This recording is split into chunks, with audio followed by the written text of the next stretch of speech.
Hey, this is Silvio Canto in Dallas, Texas on Thursday, May the 2nd. This year 2024 is really flying by. So, in fact, it's flying by so fast that I think this is what our fourth conversation with George Rodriguez, something like that, George. You I know, think it is. yeah, we've had a few with you already this year. That's because you're an important man, and we've got some important topics. But we had some rain here in the morning in the Dallas area. How about in San Antonio? We've had it as we speak. It's raining right now. It is really dark. As long as the thunder doesn't happen, my cats and the dog are all right. Now, is San Antonio ready for Cinco de Mayo? Oh my gosh! Let me tell you, the whole woke approach to law and order has really backfired here during I Fiesta, bet. I bet. and that has happened. Well, that's another conversation we need to have because repeat offenders, um, the crime rate, people are very very upset about it and talking about that situation, and we should talk about it sometime. Yeah, let's do it. Let's bring it today. But let me begin with the college campuses. Obviously, Speaking of woke, yeah, yeah, the one in Colombia is the one that I guess got a lot of the publicity. The one in UCLA was unbelievable. I mean, you would have thought that you were watching, I don't know, some movie about a couple of gangs. Just remember that movie Gangs in New York? You would have right. thought it was one of those. But what is interesting is, and I think like in New York, they finally handled it well. They sent in the police and cleaned it up. They've got other problems that they may have to send the police in as well. I thought here in Texas, Governor Austin, I don't know how much the governor got involved, but clearly the response from the university was correct. Just yesterday here at University of Texas, Dallas, they went in, they cleaned up all these tents. So, in Florida, they've taken a very tough position. UCLA was chaos, but I think they're finally cleaning it up. But I think overall, you see this attitude on the part of these so-called students that is very deadly. And here's the way I look at it. These students represent, I'm going to guess, and I'm going to be generous when I say this, but I bet they're not even 5% of the school because you take UT, 40,000 students, and maybe there were 300, 500, maybe that many. I'm being generous, I think. But these students tend to be a very, very small number of students overall. They get a lot of publicity, of course, because of what they do. But we find out in New York and Austin and other places the large number of outsiders that are in Correct. these How campuses. many are actually students? How many are actually students? And it just leaves you to think. Well, if that many students can be a part of a university activity, meaning they infiltrate the university and they're in there, they're planning these things. What kind of security do these universities have? I mean, I was always under the impression that if you were on the university grounds, particularly the dorms and some places, that you had to show ID to get in. I know that, but it appears that these outsiders, as we like to call them, they are literally all over, and many of them are the professional agitators, as they like to call them. Yeah. And I think they should be arrested. I mean, that's the group that I would go in terms of punishment. I would expel some of the students. I would put other students on probation, maybe even deny them termination of this semester or whatever. But the outsiders, I would definitely go after them, arrest them, and send out a very, very strong signal that we're not putting up with this, George. The thing that we've got on the campuses, it's a microcosm of the complete socialist, woke, liberal approach to law and order.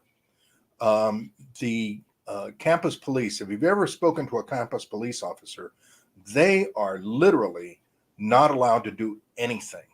And and the chaos that we're seeing is a reflection of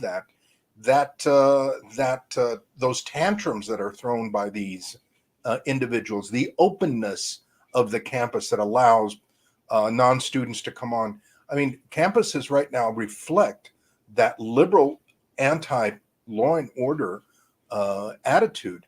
And what we're seeing now is exactly what's the result of not having any type of control over the situation. Now, the other aspect of it is, again, like you pointed out, that it's so open. I mean, they believe in open borders, and they have open borders, and they've got people coming and going anytime and any place, and creating chaos for them. Right. These college campuses are out of control. My solution, as I told Univision earlier today, is if they want to behave, if these colleges and universities want to be managed that way, then I, as a taxpayer, don't want to give them money. They want to divest from Israel. I want to divest from public education at that level. Right. Well, it's interesting because I was also interviewed by a Spanish network. It's a new one. They had not interviewed me before. It's part of Daystar, which is, I believe, a Christian network, I think. And so they called me for an interview, and the lady I thought was great. I mean, the lady asking the questions was really good at her job.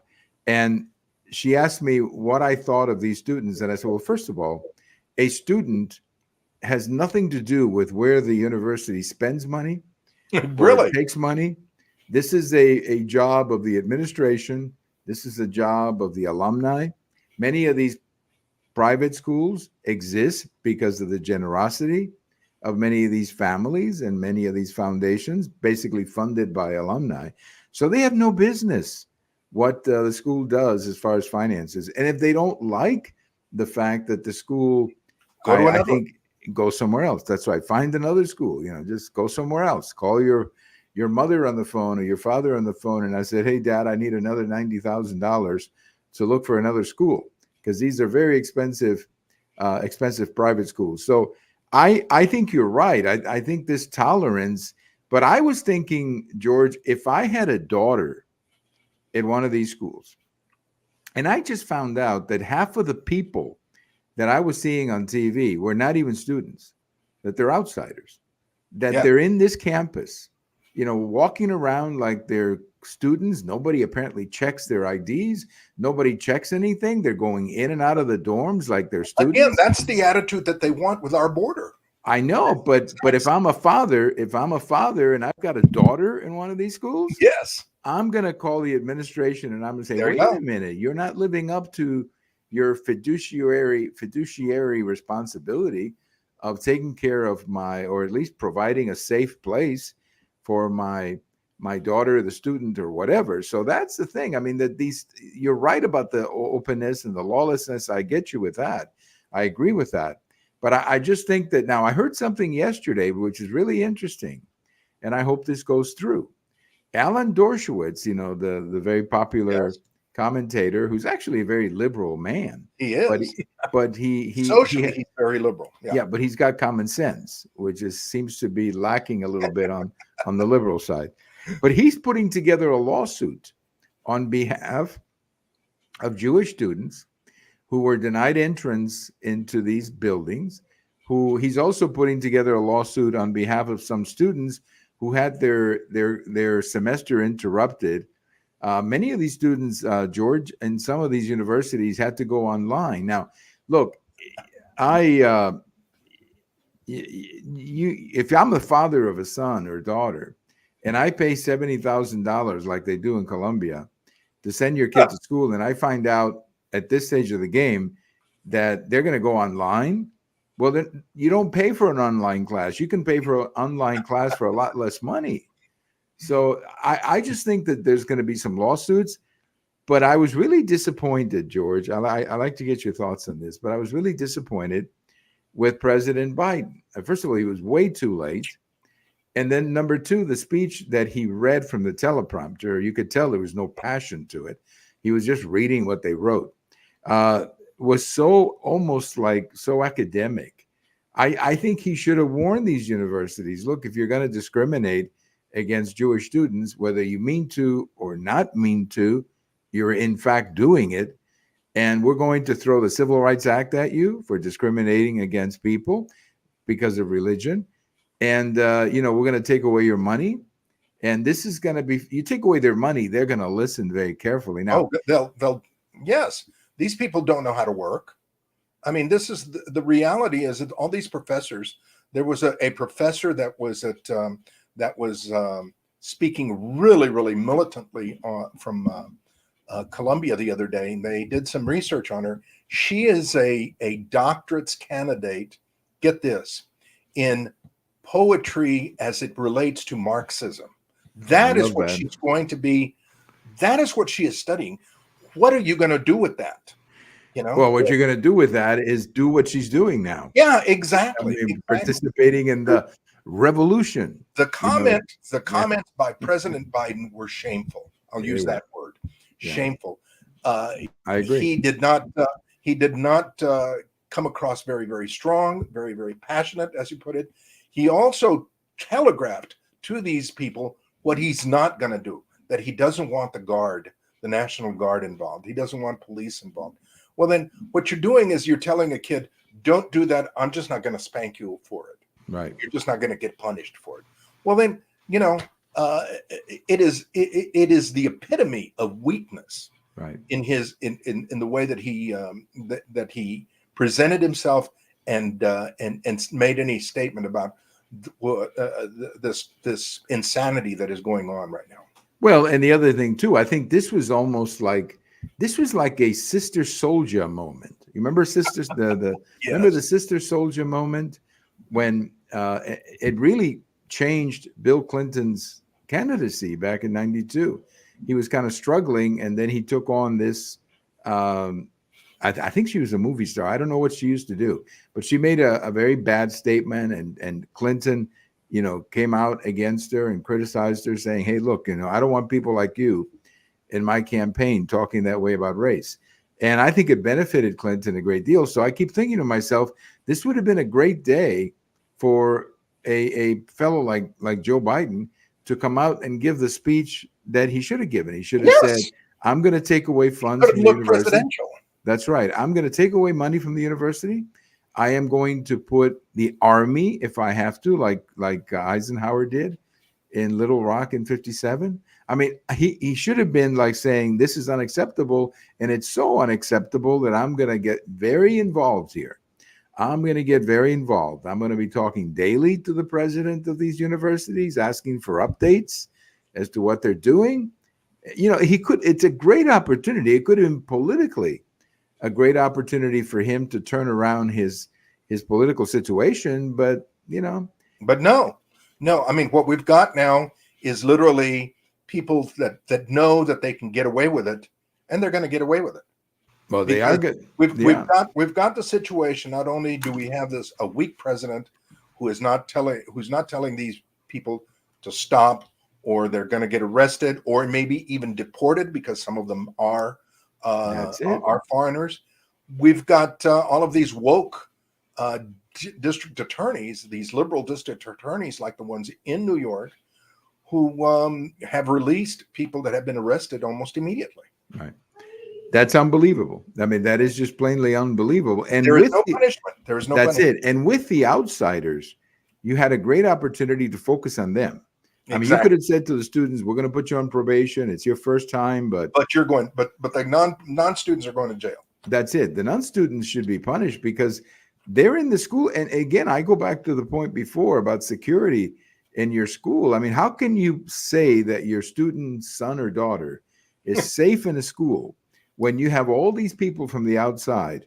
A lot of them are older too, as you could see in the videos. Yes, they're in there promoting this. One thing about all of this, George, that I wanted to say, I need to know who's got the concession for the flags, for the tents, and for the placards, because there's some pretty good business going on in these universities. Somebody is dropping. Capitalism is flourishing there in some point. Yes, capitalism is flourishing. And in fact, that may be the only business in New York that is flourishing. The making of these flags and these placards. Every other business wants to get the hell out, but this business seems to be doing quite well. And I'm sure you've notice, George, how similar all these placards are. Exactly. In fact, there was a picture that was in the that was on social media, circulating in social media late yesterday, of three campuses, and virtually every single both and virtually in all three campuses, the tents were the same. Were the same. Same. They're all green, right? I think the Yeah. ones I've seen, they're all green. So I know they're not making these tents in their dorms, and they're not sewing the flags, in the dorms. So I mean, this is a huge business that Those somebody's placards running they're here. using, they're very professional. They are. I mean, they look like somebody. Somebody said, "Hey, come Well, over at 2 o'clock, and we'll give you the with spell placards." check. They're all got spell check. Yes, I mean, this is a professional operation, but we can laugh about it to a point, but these This people is have serious for our country. infiltrated. These people This have is serious infiltrated. for our country. It is. We have that many students That's in right. colleges who are prepared to side with murderers. That's right. That is very serious, and that is very, very disturbing. And then a few blocks from the White House, George Washington University, very prestigious university, the statue of George Washington is, they put all that, stuff on the statue. They're mocking the statue of George Washington disrespectfully. I mean, that right there, I mean, that would have been, if I was the president of the United States, I'd say, I'm sending the FBI agents to protect the statue. Well, and I'm arresting everybody. Here we've got people supporting a terrorist organization, What more do you need to justify an investigation? Absolutely. Where's the Attorney General? Well, Russia. Anybody seen the Attorney General lately? I know where he's at. George, didn't you get the memo that they're checking out the Latin masses? They're going around the country checking out the Latin mass because apparently there's too correct, I guess. Yeah, they're very dangerous. Those people who go to the Latin mass are really a threat to our country. But the next topic sort of fits in DEI. Aren't we glad we dropped this DEI garbage? Because I think a lot of this DEI stuff is what creates these students, George. DEI is the bread and butter, in my opinion, of the woke movement, of the liberals, of these folks, particularly on the campuses. That is their bread and butter, and they're not going to let it go. I mean, how else are unqualified, unfit people allowed on a campus? Right. And I guess when it is illegal now in Texas, right? It is in other states too, but they keep bringing it up, and they want trying to find a loophole. Yeah. But they want to make you and me feel racist, that we're racist because we don't support DEI. And I keep saying, look, if you want a DEI course, why don't you start your own private school? Exactly. And teach very easy to do that. Right. Just, set it up. You've got the budget. Set it up, get some investors, and set up a DEI private school. Yeah, ask George Soros. Set up a private DEI school, but certainly don't do it in public schools. I mean, that is completely out of the way. But I think what they're learning in these DEI classes and the way they look at the world, that you're either a victim or you're an oppressor, that's the kind of mentality that leads to the garbage that we're seeing. I mean, but I take it very seriously because I think they have infiltrated our universities, and I hope that we really clean them up. And you can do it with the money. I will say this: some of the investors, some of the people like Robert Kraft, the owner of the Patriots, and some of the other foundations that stopped giving money to Harvard, they got Harvard's attention when they started doing that. So I hope we get more of these, of these capitalists who are funding these institutions. I mean, these institutions, what would not exist without capitalist funding. Right. But they want to destroy capitalism. Isn't that amazing? I saw one more thing. I saw at the UCLA campus, some young woman saying that the UCLA campus was sitting on, I guess she meant to say stolen ground. I guess that it was stolen from somebody. I don't know who they stole it from, but that's what she was saying, that this is, stolen ground, that it was stolen, I guess, from the natives. I didn't know the natives had schools. at UCLA, a couple hundred. I didn't know they had universities back then, but anyway, Stolen from the Bears. The UC. yes, whatever. But this is the kind of garbage that the students are learning, and they wouldn't be able to believe any of these things if we kept funding them. Yep. That's the bottom line. If they knew that they had to work, not only the students, but the professors. The professors should be teaching what is marketable, and it's not DEI. No, and much of the stuff they're teaching is not marketable, which is why they cannot pay back their loans. Exactly. Because they graduate, indebted to a couple $100,000, and then they end up having to, I guess, go back to school to get a master's on the same stuff that they couldn't graduate with. I mean, it is a mess, but I'm, at least in Texas, I'm glad we did away with DEI. Well, something that came up too since our last chat was Title IX. President Obama, by executive order, decided to change Title IX. Governor Abbott said, no, we're not accepting that because you don't have the authority to change a law that was passed by Congress, which is correct. Governor DeSantis in Florida has basically done the same thing. And I think it's like 15 or 16 attorney generals of several states who are saying, no, we're not going to implement this. But this is crazy. I mean, they're basically saying that if a man wants to be a woman, and that he has to play with your daughter. I'm sorry, who comes up with crazy stuff like that, George? It's not about politics. It's about mental illness, in my opinion. It really, truly is. This situation of the president of the United States and his administration trying to find a loophole by literally changing the laws which were passed by Congress. It's ridiculous. I mean, this is what he's done with immigration laws. This is what he's doing with laws related to drilling, to the oil industry. They have done this with all of the laws. Tried to rule by executive order, and it's incorrect. It's wrong. It's unconstitutional, and it needs to be challenged. I'm happy that our governor is digging his heels in. A man, a boy showering with women, with a woman is wrong. With girls is wrong. A man competing with women is wrong. That's right. What's interesting, though, is the way they do it. They obviously don't want the debate in Congress because if they really wanted to do that, they're going to lose. They know that the truth will come out. That's right. And so they don't want to have a debate in Congress. They don't want to force members of Congress, Democrats, to have to vote yes or no on this because they know for many of them, like you take somebody like Cuellar down on the border. How popular do you think that a bunch of guys playing with your daughter is going to be in his district?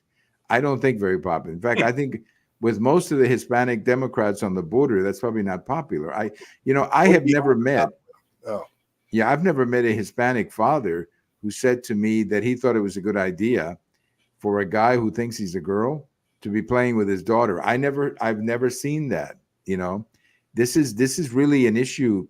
I wrote a post about this at the American Thinker today, where I wrote that this is like the Democrat Party or the Biden administration seems to be pandering to these boutique constituencies. Yes.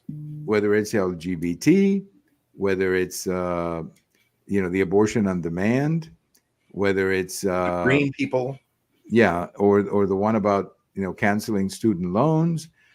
All of these are boutique constituencies that they fear will not show up to vote. Basically, that's what it's elitist. Well, that too. Yeah. But they fear they're not going to show up to vote, particularly in the colleges. And I think they're trying to motivate them by giving them free loans. Well, tell me about Fiesta down in San Antonio. And Fiesta and Cinco de Mayo. How is that all wrapping up? Well, Fiesta was fun to a certain extent this time, but there have always been problems. There have always been situations where people get drunk, crime, etc. But this year, the violence regarding the violence regarding shootings was off the charts, And again, in every single one of these situations, including the worst one, which was at the Market Square, where two individuals squared off. I mean, it was like the OK Corral, and shot at each other and killed each other.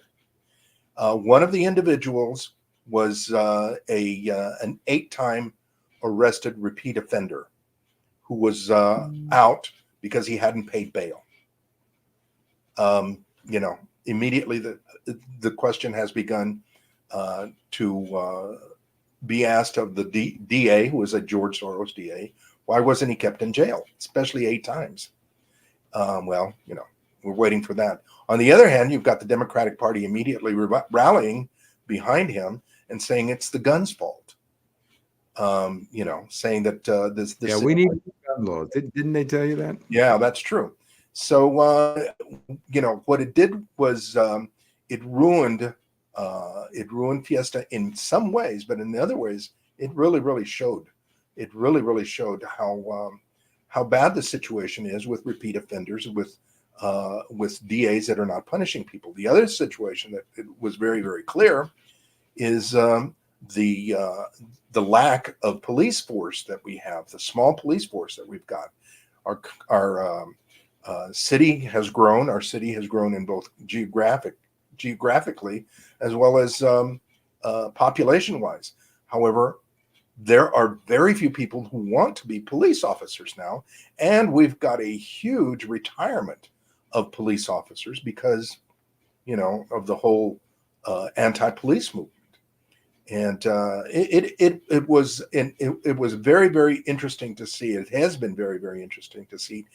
They're talking about how Cinco de Mayo celebration, which is a big one here again at the Market Square in San Antonio, how there will be more police presence and checking of bags. Now, again, the other aspect of it that happened here was that the city had paid over $2 million for a university professor to come in and help put together with the police department a plan. The plan, the anti-crime plan, talked about looking at hotspots and the presence and the presence and visibility of police officers.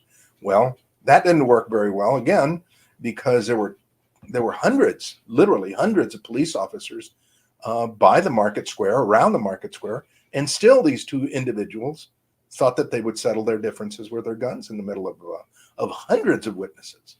So, again, we get back to this whole situation that we started talking about, the people on the campuses that are misbehaving. Unless you punish people, unless you truly punish people, punish the criminals, punish the misbehavior, there's no point in scolding them. Right. No, you have to have consequences. And in fact, we just had a case up here in the Metroplex where in a high school, a 17-year-old, this is, I think, the 3rd time over the last year that a 17-year-old brought a gun to a school. Now, again, the other side wants to pass a new law. Well, why don't we enforce the ones we have? Exactly. Okay. Why don't we? It's already illegal for a 17-year-old to have a gun. Exactly. It's already illegal for somebody to sell him a gun. And where in the heck are the parents of this 17-year-old? Because, I thought that, if he's living at home, That's look, it. Maybe my mother was. There should be, there should be some accountability if you're living at home. Yeah, maybe my mother was just too much of a tyrant. There you go. I remember, she knew what was in the backpack. Okay, if I decided to or who your friends were. Yeah, that's right. So if I decided to be, to have a gun, she would find out. She would find out. So I can't fathom the idea, Silvio, of me having a gun and taking it to school when I was in high school or junior high. I just can't. It would have been completely unthinkable for our generation to do that. And you know who said that? It's very interesting. I was watching Robert F. Kennedy Jr. one day, and he was talking about gun control. And a voter asked him about gun control, and he said, "Look, first of all, you're not going to do away with the Second Amendment, so that's a fact. Get But over then that. he said something else is going wrong because he's of our age, and he Yeah. basically said, when I was a kid, I never got home and saw my mom in front of the TV, horrified because of a school shooting. And I don't remember any of that either. And really, really, You know, really, there were bad kids, and you stayed yes, away from them, and that's all there was to it. but I don't recall any time in my school days, whether it's junior high or high school, or frankly even college, Yes, where anybody thought that they would use a gun to settle their problems. I mean, they may have gotten especially into again, especially with hundreds of police officers in the area, right. visibly there, and hundreds or maybe thousands of people who are witnesses to what you're going to do. Right, and like in Kansas City, you mean in that parade, for Yes, example, that's another one. as well as Fiesta too, but in that parade up in Kansas City. Well, let me leave you as we wrap up here. Let me leave you with a little historical note. I'm a baseball fan, and I think you are too. I can tell. Yes, you can tell that I always bring it up. May 2nd, 1939, Lou Gehrig, the great Lou Gehrig, Yes. decided this was his last game. He played his last game, and then he told the manager, I can't do it anymore. Yep. So they took him to all kinds of physicals. Nobody really knew what he had. Eventually, they discovered that he had LAS, so he had ALS, I think it's called, that he had to retire. And then they gave him that famous day where he says, "I'm the luckiest man on the earth." But Lou Gehrig, on this day, played in game 2,130th consecutively. Wow. And again, that was broken by Cal Ripken in 1995. Wow.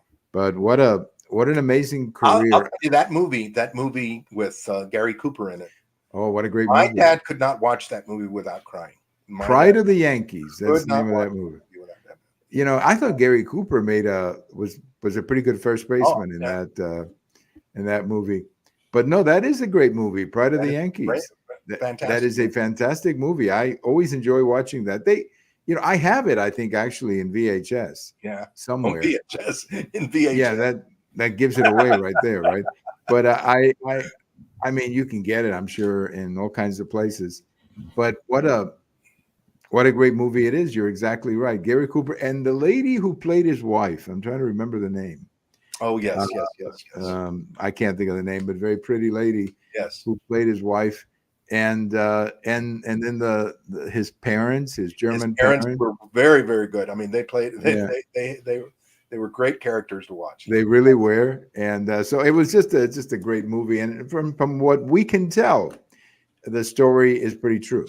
I mean, it's always, these things are always.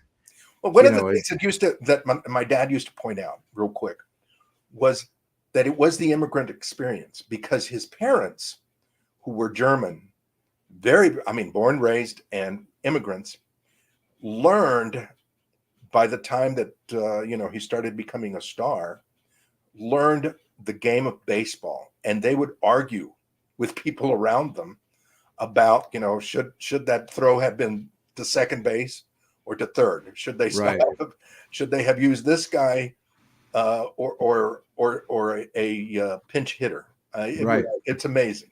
No, and of course, with us, with Cuban immigrants like me, we brought the love for baseball already with us when we came here. But you're right; it must have been really interesting because DiMaggio was the son of immigrants too. Yeah, right. And Lou Gehrig was the son of immigrants, and I think that you're right. There was a certain integration that was made through baseball. That immigrant community that came in the 1920s or whatever came in, and they became, through baseball, a fellow like Lou Gehrig, literally the son of immigrants, became one of the great players. So anyway, I thought we would finish our show today with Lou Gehrig. I think that's a good positive way. Yeah, that's a good positive way. Good inspirational story, because frankly, there's just too many other things going on that are not worth or very inspirational to say the least. But what grade? And I guess I should ask you first, how much was Governor Abbott, you think, involved in what happened at UT when they had that show of force? Was he involved, or was that just something local? I would have to say that he put his foot down, and I really do believe that if they let UT get away with it, the next thing you would hear would be, at Houston or Rice or SMU or whatever, and it would show University of Texas is the banner ship of the state, and so they're putting your foot down there. Sent a message to not only to everybody in the academic community in Texas, but also to the rest of the nation. Hey, we're not going to put up with it. Right. And last night they tried it at UGD, and it was a very similar, almost the same strategy. Exactly. They showed up. I mean, the same strategy. So, no, I'm glad that we've done this. Bad kids every now and then. You do. You do. You need to teach them a lesson every so often. I mean, I was taught a few lessons as a kid. Gosh. Yes. So anyway, George, have a wonderful rest of the weekend, and we will chat again next week. Thank you. Thank you for inviting me. All right, my pleasure. Our good friend George Rodriguez from South Texas, talking a little bit about these college campuses and these stories in the news. But as I mentioned to George, I think that what is happening at the universities is very serious. It is the consequence of the indoctrination and some very bad history that these young people are learning, where they're being basically taught that the world is divided into victims and oppressors. And at this moment, I guess the Israelis are the oppressors, but that is what they're being taught. And these kids are completely irrational. If you listen to them, they have no idea what they're talking about. They're just hanging on to these placards, and they're going out and repeating talking points. But I think it's important for the Congress, and that's why I was disappointed with President Biden's statement about this. I think it's extremely important for the federal government to get involved. And who is behind these marches? Who's putting up the money for the placards, for everything that is going on, the flags? Look, this is not stuff that is being done by a bunch of college students. This is being done by outsiders, as we've learned. Outsiders are actually involved in this. So we got to put an end to it, because they've infiltrated the country in a very negative way, and they're doing a tremendous amount of harm to our elite universities, as we like to call them. Thank you for listening. This is Silvio Canto in Dallas, and have a great day. Bye-bye, everybody.